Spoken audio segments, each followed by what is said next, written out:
अस्सलामुअलैकुम मेरे प्यारे दोस्तों, आज आप लोगों के लिए नाचोज़ की रेसिपी लेकर आ गया हूँ। चिकन नाचोज़ बनाने का तरीका ये है कि सबसे पहले मैंने एक बर्तन के अंदर मैदा डाल दिया और थोड़ा सा मक्की का आटा भी ऐड कर लेंगे। रेसिपी दोस्तों अगर अच्छी लगे तो इसको ज़रूर आगे शेयर कर देना है और सब्सक्राइब और वीडियो पूरी दे। इसके अंदर दोस्तों मैंने ज़रदा रंग और ज़ीरा और नमक डालकर इसको अच्छे से गूँध लिया है।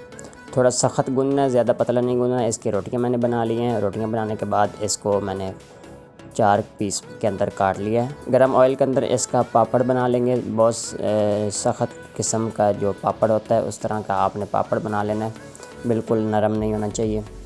एक स्टेप मुकम्मल हो गया। दूसरे स्टेप में मैंने चिकन स्लाइस काट लिए थे। इसके अंदर चिकन पाउडर और नमक और थोड़ा सा मैदा डाल के इसको थोड़ा सा पका लेते हैं एक फ्राई पैन के अंदर। दोस्तों चिकन पकाने के बाद वही पैन मैंने साफ़ करके उसके अंदर ऑयल डालने के बाद लहसुन चॉप किया हुआ डाल दिया था। इसके अंदर दोबारा से वो चिकन जो है वो डाल देंगे जिसको मैरिनेट करके थोड़ी देर पकाया था। तो दोस्तों वीडियो स्किप ना किया करें, वीडियो मुकम्मल देखा करें। इसके अंदर मैंने मिर्चें डाल दी हैं कुटी हुई। आप अपने टेस्ट के हिसाब से नमक मिर्च ऐड कर सकते हैं। चीनी मैंने थोड़ी सी ऐड कर दी है और इसके बाद ये चिकन पाउडर डालेंगे। थोड़ा सा सिरका ऐड कर देंगे हस्ब ज़रूरत। इसको मिक्स कर लेते हैं। इसको दोस्तों मिक्स करने के बाद थोड़ी सी शिमला मैंने ऐड कर दिया। 2 अदद मेरे पास शिमला थी और 2 ही प्याज स्लाइस में कटे हुए ये शामिल कर दिए। आप लोग रेसिपी के हिसाब से सब्ज़ियां कम ज़्यादा या अपने टेस्ट के हिसाब से डाल सकते हैं।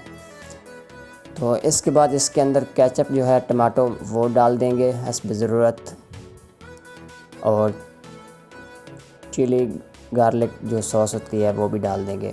केचप जो चिली गार्लिक वाली। नमक मिर्च मैंने थोड़ी सी कम लग रही थी, मैंने थोड़ा सा और ऐड कर दिया और स्लाइस में कटा हुआ एंड पे टमाटर डालेंगे और इसके बाद डालेंगे ओरिगानो डालने के बाद दोस्तों मैंने मिक्स कर लिए और पापड़ जो मैंने बना कर रखे थे इसको इस तरह एक प्लेट के अंदर सेट कर लेंगे। ऊपर रखेंगे जो अभी बनाई है चिकन और सब्ज़ियाँ मिक्स। इसको दोस्तों सेट करने के बाद ऊपर इसके रखेंगे चीज़। मोज़रेला चेडर चीज़ मैंने कद्दूकश करने के बाद इसको थोड़ा सा हाथों की मदद से इस तरह बना लिया और ऊपर सेट कर दिया। तो उसके बाद दोस्तों इसके ऊपर डाल देंगे ये चिलीज़, ये भी बाज़ार से मिल जाती हैं।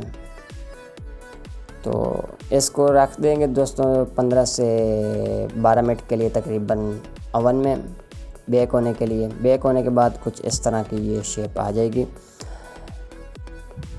तो दोस्तों आज की रेसिपी मुकम्मल हो चुकी है। इंशाल्लाह नेक्स्ट वीडियो में मिलेंगे। अल्लाह मियां नासिर।